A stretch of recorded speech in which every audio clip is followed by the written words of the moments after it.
কুমিল্লায় ৭.৫ লাখ মানুষ এখনো পানিবন্দী। সেখানকার খবর জানবো সহকর্মী শাকিল মোল্লার কাছ থেকে। শাকিল, কুমিল্লার সার্বিক বন্যা পরিস্থিতি সম্পর্কে আমাদের জানাবেন।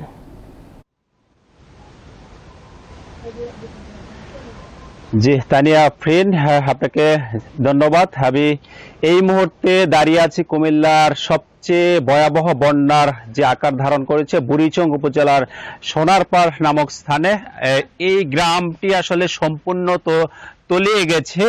তবে গত 2 দিন যাবৎ ক্রমাগতভাবে পানি কিছুটা কমতে শুরু করেছে।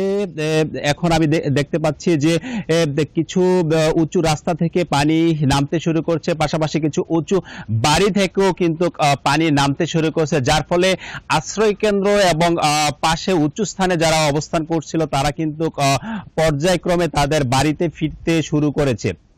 কুমিল্লার গুমতির যে পানি, সেই পানি কিন্তু 53 সেন্টিমিটার এখনো বিপদ সীমার উপর দিয়ে প্রবাহিত হচ্ছে। তবে কুমিল্লার 17টি উপজেলার মধ্যে যে 14টি উপজেলার বন্যা কবলিত, সেই 14টি উপজেলায় কিন্তু পানি পর্যায়ক্রমে কমছে, যার ফলে বলা যায় যে কুমিল্লায় বন্যা পরিস্থিতি উন্নতির দিকে যাচ্ছে।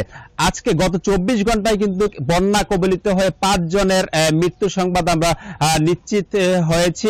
মোট কুমিল্লায় এই বন্যায় কিন্তু এখন পর্যন্ত 13 জনের মৃত্যু সংবাদ আমরা পেয়েছি। তবে পানি কমার ফলে যে বিষয়টি দেখা দিচ্ছে, বন্যা ক্ষতিগ্রস্ত এলাকাগুলোতে রাস্তাঘাট ভেঙে গেছে, বাড়িঘর ভেঙে গেছে এবং রোগবালাইয়ের প্রাদুর্ভাব কিন্তু বৃদ্ধি পেয়েছে।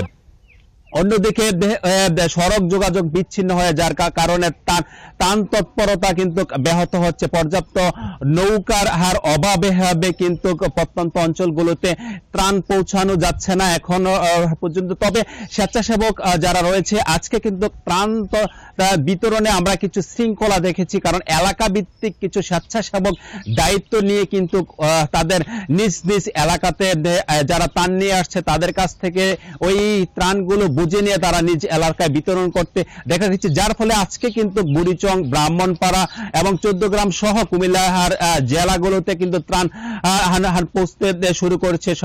তবে বিশুদ্ধ খাবার পানির সংকট কিন্তু রয়ে গিয়েছে। যারা বন্যা দুর্গত রয়েছে তারা আমাদেরকে জানিয়েছেন যে পর্যাপ্ত ত্রাণ সামগ্রী থাকলেও কিন্তু বিশুদ্ধ খাবার পানির তীব্র সংকট রয়েছে। সব মিলে কুমিল্লা কিন্তু ধীরে ধীরে বন্যার পরিস্থিতি উন্নতির দিকে যাচ্ছে।